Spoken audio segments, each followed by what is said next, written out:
আমার মা আমার বাপ গাল খেয়েছে, আমি হক কথা বলি বলে তাই গাল খেয়েছে। তাহলে কি হক কথা বলা বন্ধ করে দেবো?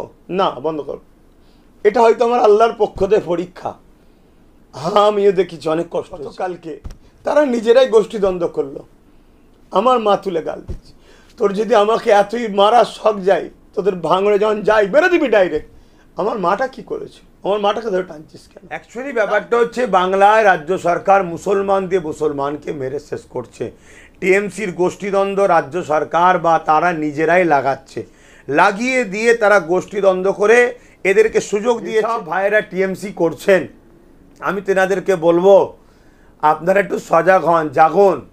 ওপরে বসে দুজন মিলে মুসলমান দিয়ে মুসলমানকে কাটাচ্ছে, মুসলমানকে দিয়ে মুসলমানকে মার্ডার করাচ্ছে, মুসলমানকে দিয়ে মুসলমানকে মারছে, একজনকে দিয়ে আর একজনকে বোম বন্দুক কেস দিয়ে তাকে ফাঁসিয়ে দিচ্ছে।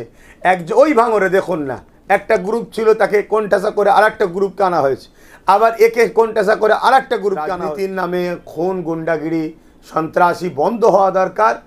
এটা কড়াভাবে প্রশাসন যারা আছে তাদেরকে দেখতে হবে। কিন্তু প্রশাসন বন্ধুদেরকে কি বলবো দেখতে, প্রশাসন বন্ধুরাও তো শাসকের চাপে পড়ে হোক আর শাসকের সঙ্গে রাজনীতি করবার শখে হোক, তারাও তো ঠিকভাবে আর আইনকে কাজে লাগাচ্ছে না। কসবা ল কলেজে টিএমসির এক বোনকে টিএমসির লোকেরাই শারীরিক নির্যাতন করেছে, যেটাকে ধর্ষণ করেছে।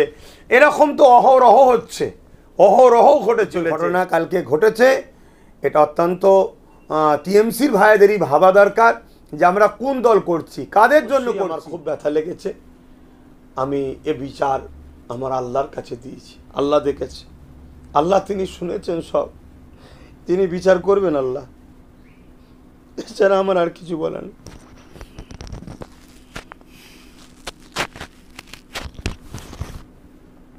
দেখুন, এ বিষয়ে কি বলবো, এর আগে তো অনেকবার দেখেছি আমরা। বকটুই কাণ্ডে দেখলাম পুরো পরিবার, ছোট ছোট বাচ্চা থেকে শুরু করে টিএমসিরই একটা গোষ্ঠীকে একে অপরে ভাগাভাগির জন্য হোক, পদের জন্য হোক, বা তাদের আভ্যন্তরীণ কোনো ঝগড়ার জন্য হোক, আমরা যেটা বাহ্যিক দেখছি বকটুয়েতে তারা ঘরের মধ্যে পুড়িয়ে তারা কি অত্যাচার করেছে। পরবর্তীতে আবার কি দেখলাম, যারা পোড়ালো তাদের প্রায় 70-80টা পরিবার বা বাড়ি ব্যক্তি তারা আবার কেসের জন্য জড়াচ্ছে। অ্যাকচুয়ালি ব্যাপারটা হচ্ছে, বাংলায় রাজ্য সরকার মুসলমান দিয়ে মুসলমানকে মেরে শেষ করছে।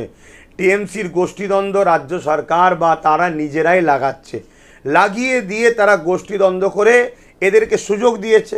থালে খাবার দিয়েছে, দুজনকেই ছেড়ে দিয়েছে, যে যার খাবারে ভাগ লিবার জন্য চলছে। তবে ভাঙড়ে যেটা ঘটেছে, এটা সবাই বলছে, মিডিয়ায় দেখছি, ছেলেটা নাকি তুলনামূলক টিএমসির মধ্যে নাকি একটু ভালো ছিল। আমি জানি না ভাই, আমি তাকে অত চিনি না। তবে তেনারই পরিবারের একজন সদস্য কেউ বলছিলেন, দেখছিলাম সেখানে নাকি সর্বদলের বিরোধী দলও যারা আছে তাদের সঙ্গেও নাকি ছেলেটার ভালো সম্পর্ক ছিল। কিন্তু দুর্ভাগ্য, আমার রাজ্যে যে জিনিসটা কেউ কখনো করে না, মানে একটা প্রবাদ বাক্য যে কাগেরও গোস্ত নাকি খাই না, সেখানে আমার রাজ্যে টিএমসিকেই খুন করে। যেমন আমরা দেখলাম কিছুদিন আগে কসবা, কি বলে কসবাই তো নাকি ওই, হ্যাঁ, কসবা ল কলেজে টিএমসির এক বোনকে টিএমসির লোকেরাই শারীরিক নির্যাতন করেছে, যেটাকে ধর্ষণ করেছে। এরকম তো অহরহ হচ্ছে, অহরহ ঘটে চলেছে।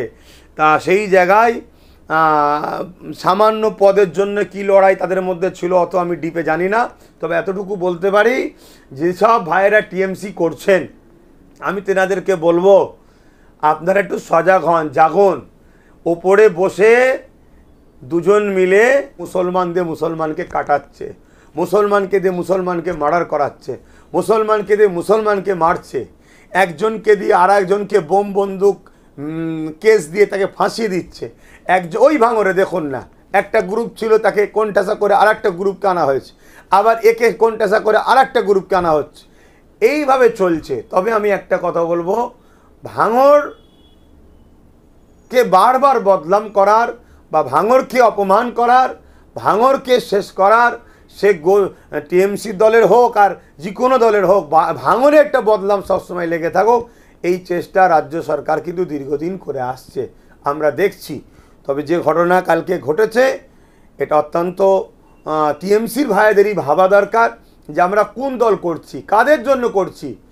আজ আমি হয়তো ঠিকমতো দিতে পারবো না, অন্য কেউ দিতে পারলে তাকে দিয়ে আমাকে মারিয়ে দেবে বা আমাকে সরিয়ে দেবে, বা হয়তো আমি একটু মানে ন্যায়ের পক্ষে সত্যের পক্ষে কথা বলতে যাব, আমার দলেরই চোর, যারা চোর লুটপাট করবে তারা আমাকে মেরে দেবে। তো যাই হোক, এটা না হওয়াই উচিত। রাজনীতির নামে খুন, গুন্ডাগিরি, সন্ত্রাসী বন্ধ হওয়া দরকার। এটা কড়াভাবে প্রশাসন যারা আছে তাদেরকে দেখতে হবে, কিন্তু প্রশাসন বন্ধুদেরকে কি বলবো দেখতে। প্রশাসন বন্ধুরাও তো শাসকের চাপে পড়ে হোক আর শাসকের সঙ্গে রাজনীতি করবার শখে হোক, তারাও তো ঠিকভাবে আর আইনকে কাজে লাগাচ্ছে না। এটা দুঃখজনক। তবে যেসব প্রশাসন বন্ধুরা এখনও ভালো আছেন, তিনাদের কাছে একজন নাগরিক হিসাবে আশা রাখবো, বাংলায় যে এই যে খুনোখুনির রাজনীতি চলছে এবং সে নিজেদের মধ্যে হোক আর অন্যদিকে হোক, এটা বন্ধ হওয়া দরকার। বা রেপ যে চলছে এটা বন্ধ হওয়া দরকার। এছাড়া আমি এ বিষয়ে আর কি বলতে পারি বলুন না। অনেকে দুঃখ প্রকাশ করে বলছে যে আগামীকাল এবং ইতিপূর্বে বা আপনাকে গালিগালাজ করছে, বিষয়ে কি বলবেন? আল্লাহ দেখছেন, আল্লাহ বিচার করবে, এছাড়া আর কিছু বলবো না।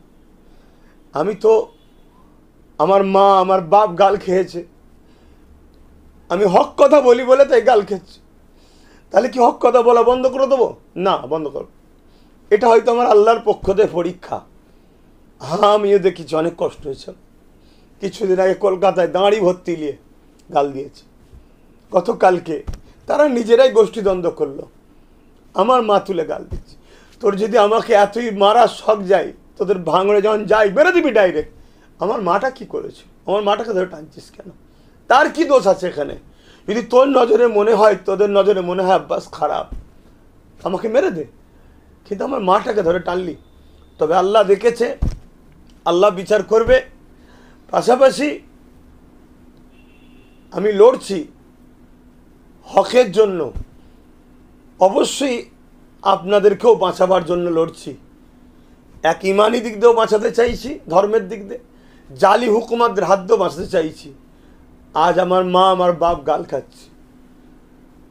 গণতান্ত্রিককে সামনে রেখে, সংবিধানকে সামনে রেখে প্রতিটা গ্রামের মানুষ ভালোবাসার বা যাদের জন্য কথা বলে, যারা মনে করেন আব্বাস সিদ্দিকী কথা বলে, কী করেন আপনারা, এটাও আমার দেখার একটু দরকার। তবে সংবিধান বিরোধী, গণতন্ত্র বিরোধী কোনো কর্মকাণ্ডকে ইসলাম মানে যে দেশে বাস করব সে দেশ বিরোধী বা দেশের সংবিধান বিরোধী কোনো কর্মকাণ্ডের দিকে যাবেন, এটা ইসলামও অ্যাকসেপ্ট করে না, আমিও পছন্দ করি না। অবশ্যই আমার খুব ব্যথা লেগেছে। আমি এ বিচার আমার আল্লাহর কাছে দিয়েছি, আল্লাহ দেখেছে, আল্লাহ তিনি শুনেছেন সব, তিনি বিচার করবেন আল্লাহ। এছাড়া আমার আর কিছু বলার নেই।